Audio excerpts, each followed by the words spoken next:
Muy buenas noches a todos, bienvenidos a Plan M.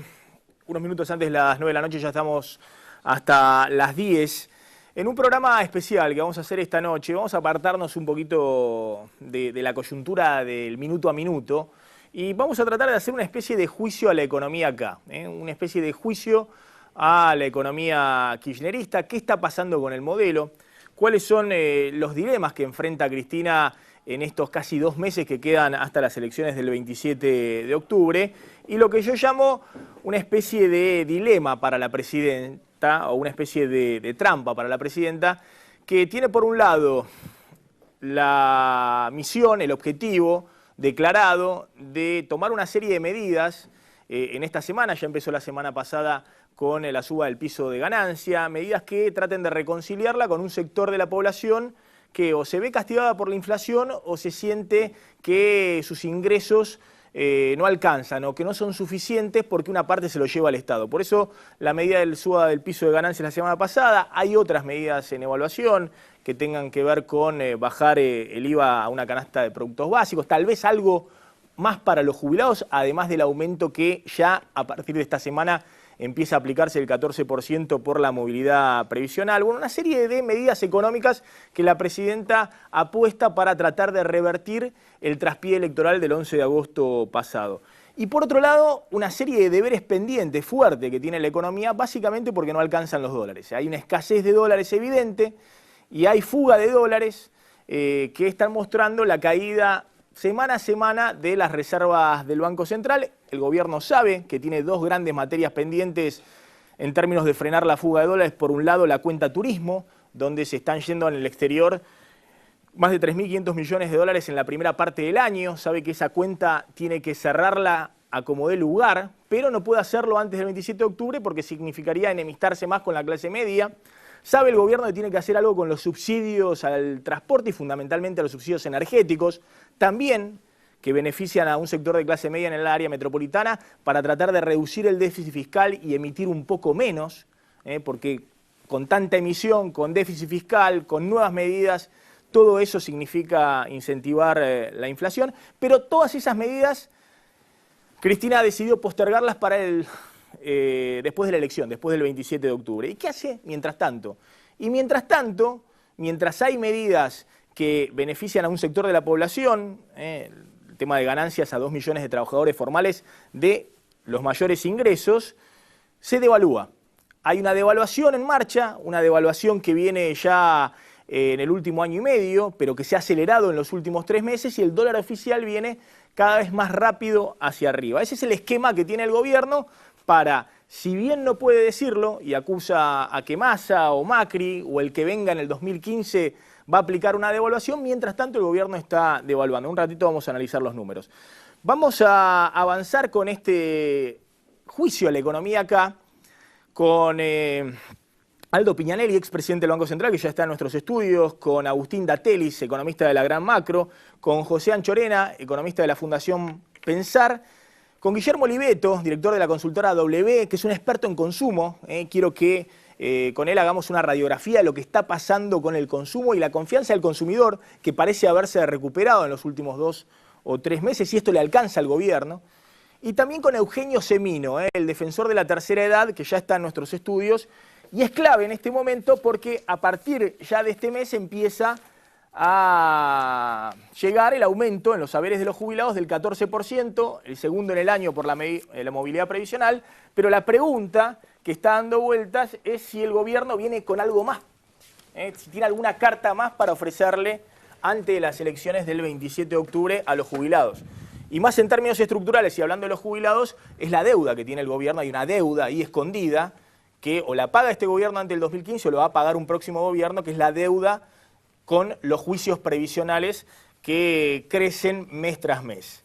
Gracias por venir a todos, gracias por estar. En un ratito también va a venir Rosendo Fraga para ver unas últimas encuestas también desde el punto de vista político que llevan a Cristina a moverse en estos 2 meses mucho en materia económica, en evaluar un paquete de medidas para tratar de revertir los resultados electorales. A ver, empecemos con esta evaluación de la economía kirchnerista. ¿Qué está pasando en este momento? Yo decía, el gobierno está devaluando, sin decirlo.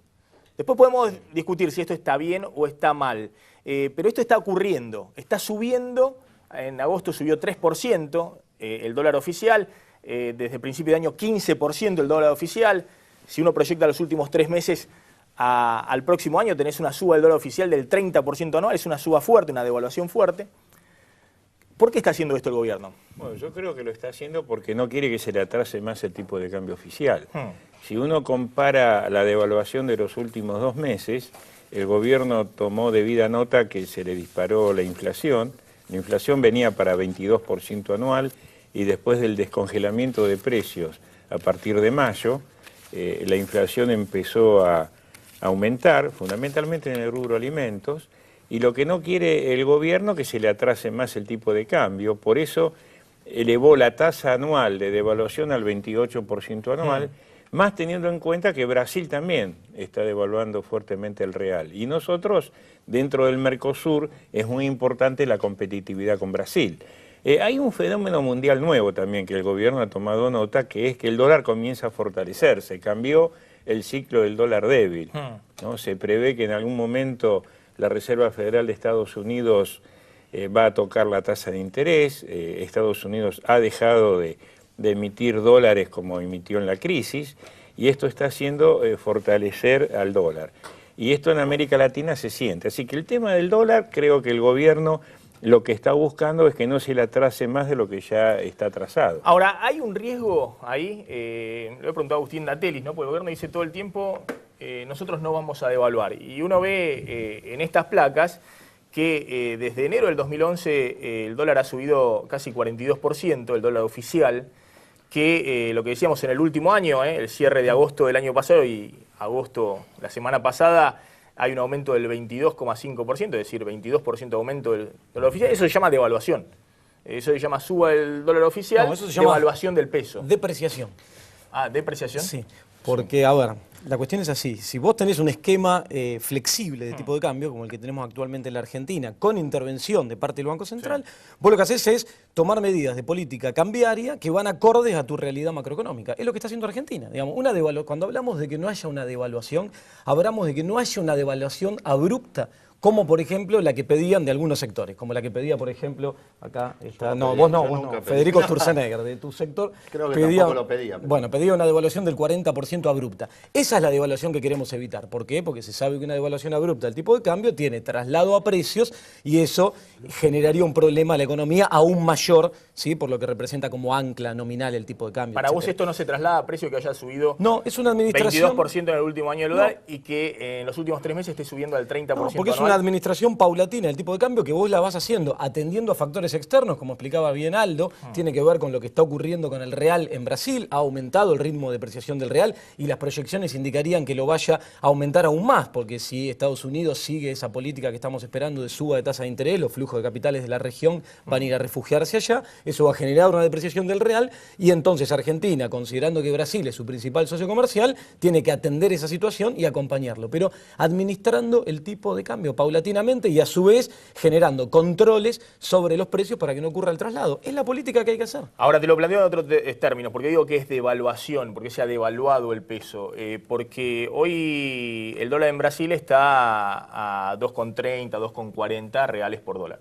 Acá estamos hablando de un dólar que en el oficial está a 5,70 pesos por dólar. Es decir, el peso cada vez se necesitan más pesos para comprar un dólar. En Brasil ha empezado una política de suba del dólar, pero había caído muchísimo el dólar. Acá no cae el dólar, en los últimos 4 años no ha caído el dólar, bueno, siempre va para arriba. Bueno, pero hay una diferencia estructural entre Brasil y nosotros en términos de industria, en términos de competitividad. Entonces Brasil, que recibió flujos de capitales durante todo este último tiempo, cuando la situación era la inversa a la que estamos esperando ahora, Estados Unidos, tasas bajas, inundando el mundo de dólares, Brasil recibió esos flujos de dólares. Y esos flujos de dólares le apreciaron fuertemente el real. Nosotros acá en Argentina no nos podemos dar el lujo de permitir una apreciación nominal del tipo de cambio porque tenemos una estructura industrial que no es la de Brasil. Y pues tenemos 25% de inflación, lo cual encarece todo el tiempo. Pero yo creo que más te afecta el tema de la estructura que tenés industrial y la productividad de la economía, que no es la de Brasil, producto de que Brasil nunca abandonó sus políticas de industrialización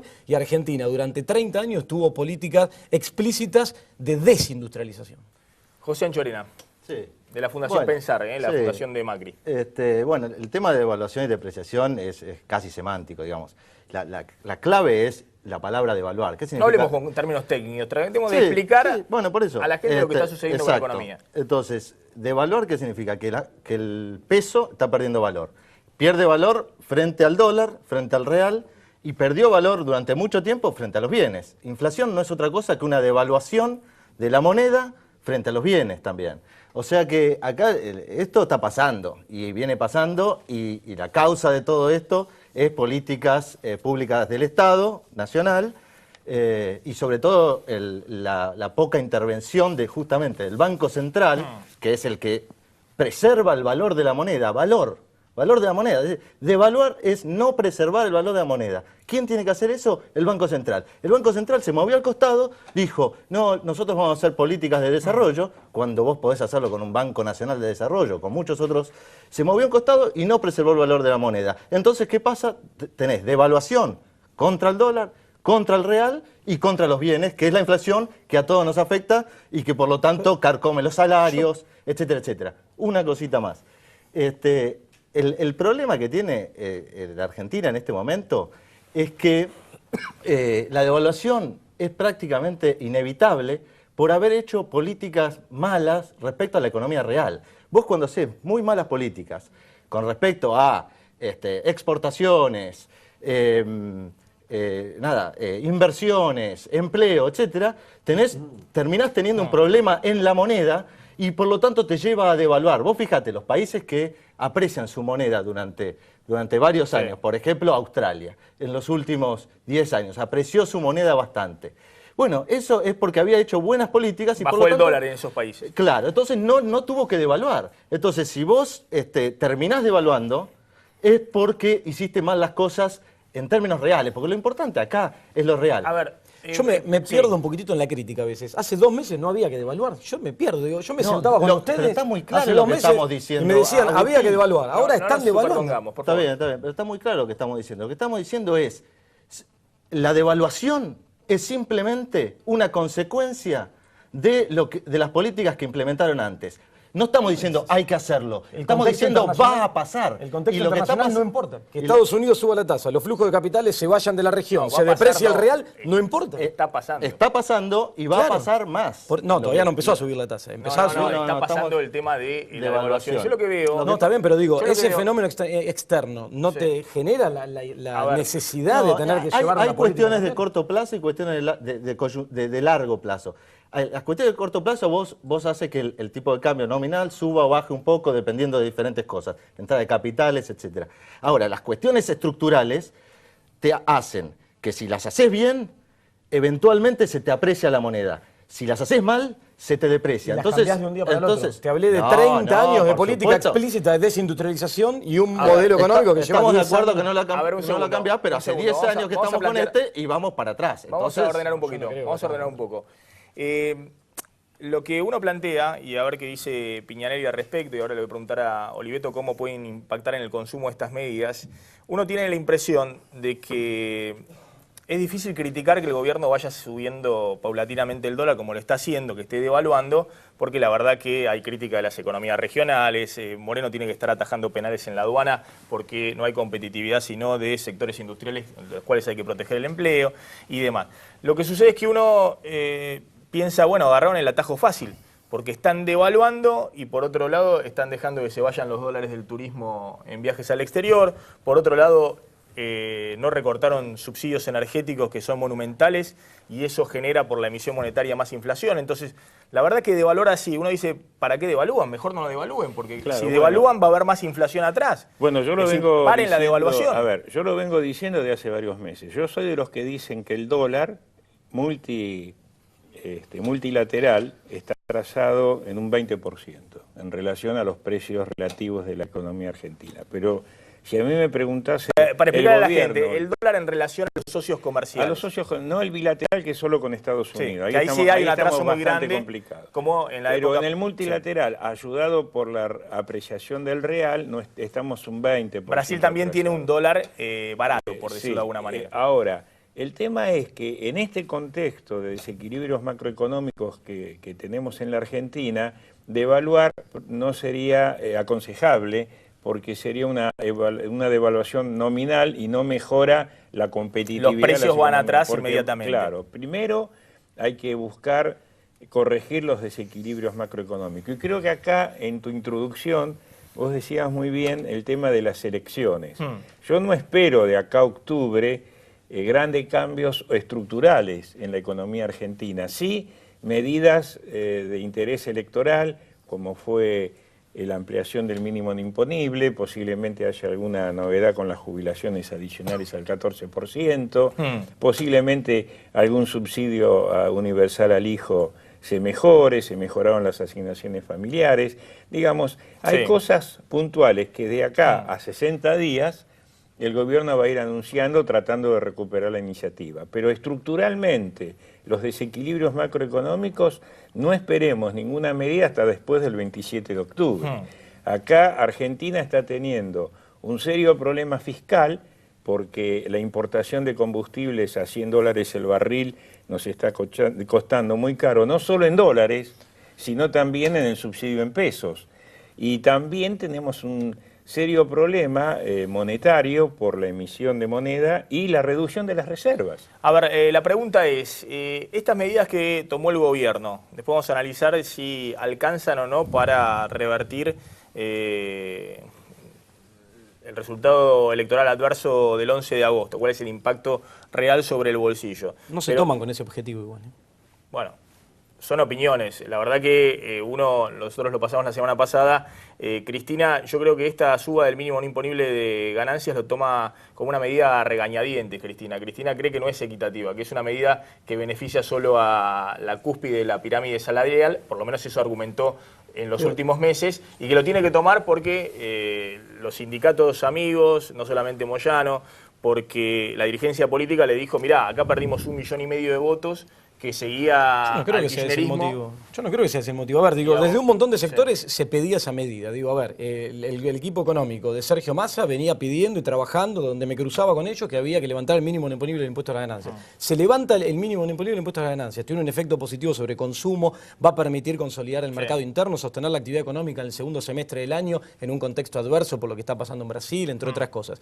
Entonces, ¿cuál es la mala noticia? Ahora es eleccionista, es por una medida eleccionaria. Déjame decirte una cosa. ¿Sabés por qué no se tomó hace un tiempo atrás, que es la crítica? Porque en ese momento vos no podías correr el riesgo de desfinanciar al Estado. ¿Por qué? Porque tenías que hacer política anticíclica para sostener el crecimiento, que es lo que hiciste. Ahora tenés un semestre de 5,1% acumulado. ¿Para qué vas entonces, en este momento... No, pero Agustín, es al revés lo que estás diciendo. No. Vos tenías que aflojarle la cuerda, darle más dinero en el bolsillo a la gente cuando tenías la recesión el año pasado. No ahora que la economía, como vos decís, está creciendo al 5%. Porque desfinanciabas al Estado. Política anticíclica es ponerle dinero a la gente cuando la economía está planchada y el consumo está muy flojito como el año pasado. ¿Y cómo lo ponías si recortabas los 10.000 millones de pesos que estás recortando? Como van a hacer ahora. Le van a poner dinero a la gente. Pero ahora podés, porque la dinámica macroeconómica es otra y eso te impacta sobre la recaudación a futuro, por ejemplo. A ver, hay una cuestión, vamos a explicar una cosita. Desde el punto de vista de la racionalidad económica, vos tenías que volcar mucho dinero en el bolsillo de la gente el año pasado cuando la economía estaba estancada. Supuestamente si ahora la economía hay una discusión, si realmente está creciendo al 5, si está creciendo al 3, ¿a cuánto está? Pero si ahora está creciendo más que el año pasado, no es el momento de poner esa... Sí, porque empezás a mirar para adelante. Con los precios... No, pero vos me acabás de decir política anticíclica. Política anticíclica es que el Estado intervenga y le ponga dinero a la gente cuando la economía está estancada. Que es lo que se hizo hace un año atrás. Por eso hoy crecemos al 5,1. Y ahora que estamos previendo... Y ahora que estamos previendo un segundo semestre por el contexto internacional adverso, otra vez hay que hacer política anticíclica. Esta vez se elige que sea a través de inyecciones de dinero por levantar los mínimos imponibles. De todas maneras, más allá de esa discusión, no es así, pues justamente es la contradicción lo que estás planteando. Pero más allá de eso, para mí no era descabellado lo que planteaba Cristina en su momento. Lo que sucede es que en el kirchnerismo hay una lógica de que la aplaudimos antes a Cristina cuando se oponía a la suba del mínimo no imponible y la aplaudimos ahora que sube violentamente el mínimo no imponible. Yo creo que Cristina...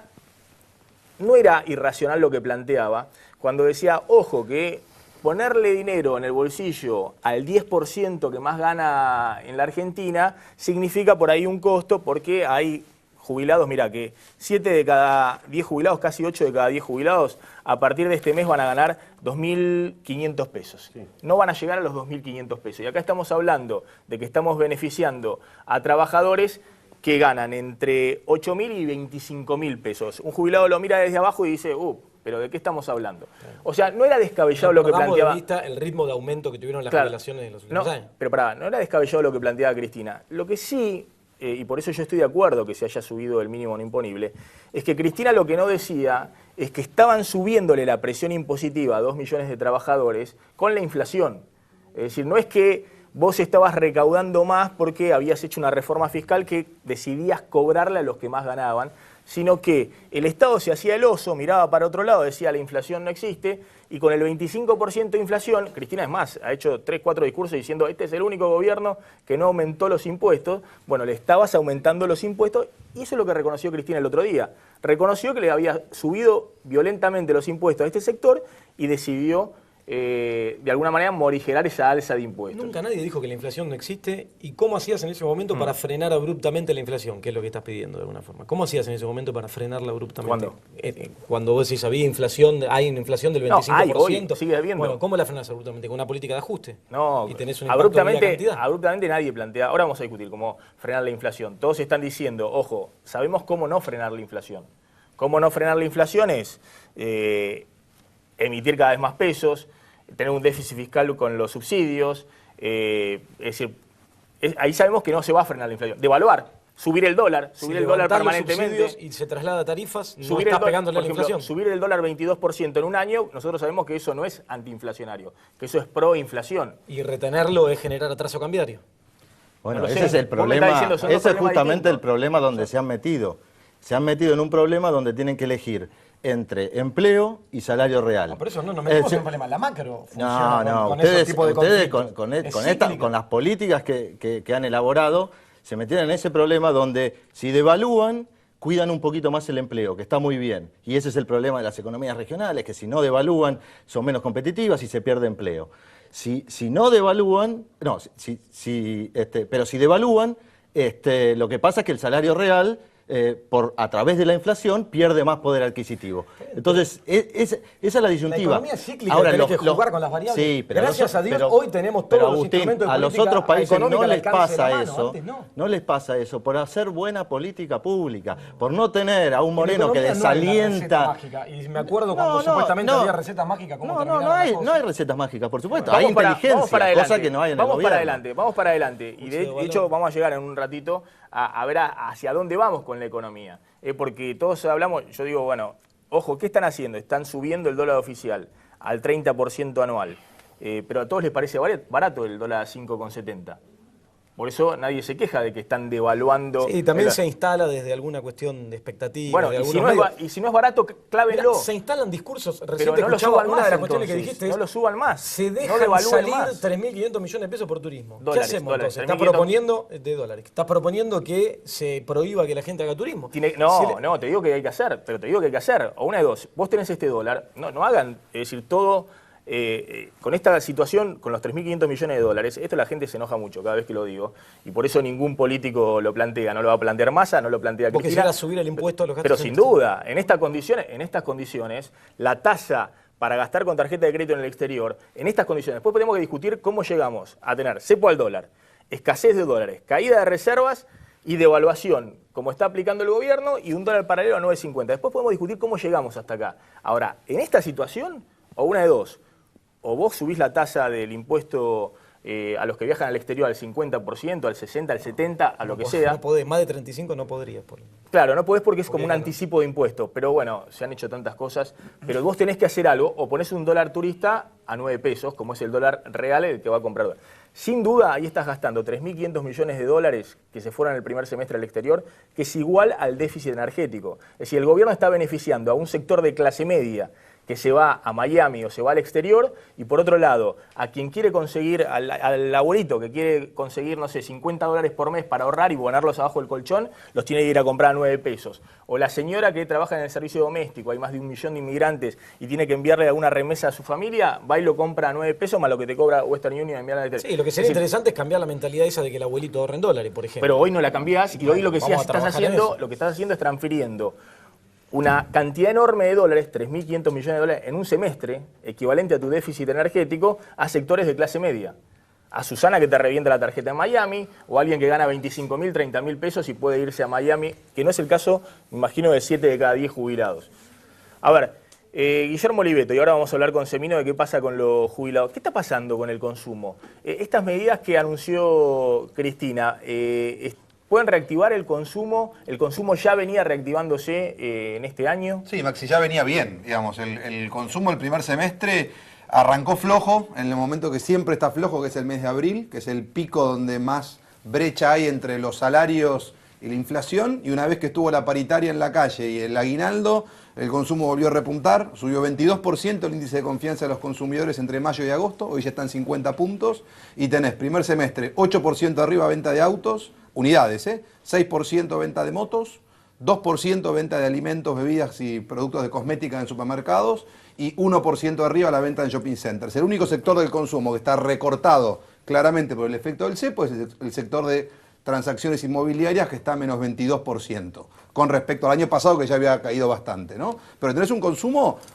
bastante potente, más inclusive de lo que se suponía, y creo que estas medidas van definitivamente a impactar muy positivamente de acá a fin de año. Creo que el pico va a ser el Día de la Madre. Digamos, yo lo hablaba ayer con algunos empresarios, prepárense para tener un gran Día de la Madre, va a ser justo ahí en octubre, y creo que es un momento icónico de lo que va a ser el consumo de este año. Hoy ¿no? hacían una evaluación de que el 90% de los ingresos que van a recibir en bolsillo ya a partir del mes de septiembre, 2 millones de trabajadores, por pagar menos impuesto a las ganancias, va a ir a consumo, que solo un 10% tiene. Pero claramente no es lo mismo que darle un aumento a jubilado, donde el 100% va a consumo. O un aumento de la asignación universal por hijo, donde el 100% va a consumo. ¿Vos crees que también una parte puede ir a ahorrar y el que ahorra hoy en Argentina ahorra en dólares? Sí, una parte. A la gente está costando mucho encontrar los mecanismos de ahorro. De hecho, una de las cosas que más nos dicen en las investigaciones es ahorramos consumiendo, que es casi una paradoja, ¿no? Pero en definitiva se sacan los pesos rápido de encima y prefieren tener bienes o viajar o tener una cantidad de cosas que o darse gustos o disfrutar ese dinero adicional que Es decir, tienen. comprar el auto. O La irse gente a lo ve Miami, casi como un ahorro. lo ve como un ahorro. Sí, lo ve como un ahorro. Digamos, de alguna manera hoy esta es una sociedad que está con una enorme propensión a consumir cuando tiene con qué. Y cuando no, está tratando de preservar lo que ganó hasta acá. Nadie quiere entregar nada. Lo más claro que aparece es nadie quiere volver para atrás, y desde ese lugar están tratando de defender el poder adquisitivo, aprovechando lo más que puedan el dinero. Obviamente, cuando ya te empieza a pesar mucho la inflación y todavía no te aumentaron, lo que pasó el año pasado, que fue cuando para mí se rompió el cristal en el vínculo ciudadano consumidor que yo hablo, entre abril y mayo del año pasado, que la gente se quedó con los sueldos viejos pero los precios nuevos. Cuando la paritaria entra en acción, se vuelve a reacomodar la balancita. Entre abril y la mayo de gente, este año. Y eso pasó el año pasado y volvió a pasar este año. Yo Claro. creía que iban a tratar de que fuera antes. Moreno trató por ahí con el congelamiento, con el acuerdo de aguantar esa etapa del año. Dentro de todo no hubo una caída tan marcada como el año pasado. Pensá que abril del año pasado cayó 2,4 la venta de supermercados. ¿Cuál es tu Un mes explicación complicado. del resultado electoral adverso? Vos decís, no fue entonces solo la economía. Porque A ver. justo en agosto ya estabas con el consumo Sí, Maxi, reactivándose. pero hay una gran Es decir, le han diferencia. pasado factura al gobierno por otras cosas, no solamente por la economía. Sí, pero yo creo que en esto que vengo hablando de la extrema correlación entre consumo y votos, si querés, básicamente primero el pacto es te doy empleo, y después poder adquisitivo y consumo, y vos me das gobernabilidad Sí, me votás. y me votás, ¿no? Me das confianza. No es lo mismo una economía que empuja al 8 que una que empuja al 3. Entonces, el escenario no es el de 2011 y claramente venís ya de un año flojo. El año pasado fue un año prácticamente empate 0-0, en consumo muy, muy leve. Entonces yo creo que este consumo que crece al 6 o al 7 en venta de autos, ponele, Sí. no te alcanza para crear un clima de alegría y de fiesta como si tenías en el 2011. Y permite que entren otras variables a jugar en la política que ya son propias de la política, cosa que cuando vos tenías la economía al 8 y las ventas creciendo al 30% y el consumo de supermercado creciendo al 4 o al 5, había menos margen para que cuestiones de la política entren. Y además hay una opción.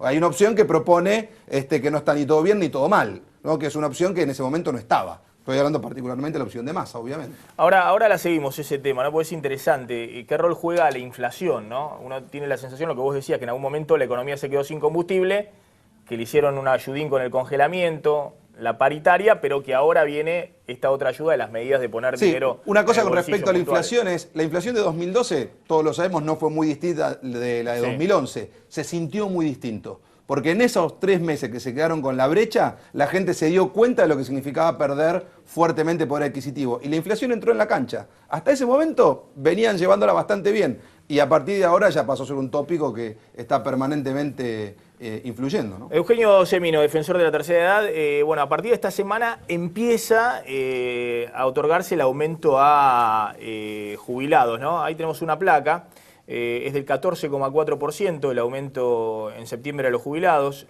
7.300.000 jubilados y pensionados van a recibir el aumento y el haber mínimo va a llegar a los 2.477 pesos. Hoy un poquito más de 7 de cada 10 jubilados cobran este haber mínimo de 2.477 pesos. Así es, Maxi, ese es un dato. Recordemos que hace 10, 15 años atrás había un 17% de jubilados en la mínima, hoy tenemos casi un 80% de jubilados en la mínima. Vale decir, se acható la pirámide. Obviamente que quienes apoyamos la reestatización de los fondos de pensión, quienes participamos en la elaboración de la ley de movilidad, lo que preveíamos era la necesidad de reconsiderar este achatamiento que tuvo que ver con un congelamiento de las jubilaciones durante 10 años y un descuento luego de las mismas en el 2001. Ahora, lo cierto es que esos 2.400 pesos son el 50% de la cobertura de las necesidades básicas del jubilado conforme la propia canasta. En términos de lo que pasó al jubilado actual le importa muy poco y en términos de su microeconomía, hoy el jubilado está sometido a la pobreza. E incluyo en el concepto de seguridad social el sistema de salud, que a veces se lo escinde del tema previsional, que está en una profundísima crisis. ¿Por qué? Porque no tiene efectores propios del PAMI, porque las obras sociales dejan de atender jubilados y porque el acceso a la salud se convierte realmente cada vez más riesgoso y más lejano para el propio jubilado. Ahora, Semino, uno dice, bueno, los dos aumentos de este año han estado un poco por arriba de la inflación. Si uno suma, el de marzo fue del orden del... Llegamos al 31%, el 15.2 fue el de marzo. 15 en marzo, 14 ahora en septiembre, el acumulado da 31% en este año, ¿no? Sobre unos puntos arriba de la inflación que está en el 25%. Igualmente, en la mínima, es decir, 8 de cada 10 jubilados, dice usted, están cobrando menos de 2.500 pesos. Así es. El gobierno tal vez esté evaluando alguna otra medida adicional, algún tipo de plus para los jubilados. Digo porque en estos días está presentando Sergio Massa justamente la posibilidad de una recomposición por fuera de la movilidad previsional con fondos del Fondo de Garantía de Jubilaciones. Y me parece que el gobierno también es consciente de que le ponen en el bolsillo a 2 millones de trabajadores unos 500 pesos en promedio por mes, pero que para un jubilado 500 pesos es 20% de su jubilación. Así es. Es decir, 500 pesos le llevas a poner a un jubilado 500 pesos por mes y es un súper aumento. Y se supone que me vota. Lo que no se resuelve es el problema estructural de la seguridad social. Yo hace pocos días estuve con el Papa Francisco hablando de esto. Es un problema en el mundo y acá se lo observa y se lo contempla a partir de medidas parciales. Inclusive, este achatamiento de la pirámide hace que desde lo previsional haya técnicamente en Argentina un seguro universal por vejez, pero no estrictamente un sistema previsional como hemos conocido. Me parece que la discusión de fondo, junto a la litigiosidad del sistema, hay algunos dicen 400.000 juicios, otros 500.000, lo que nos está hablando es de un sistema que está haciendo agua y que no se recompuso luego de lo que fue la práctica liquidación del sistema a partir del año 93.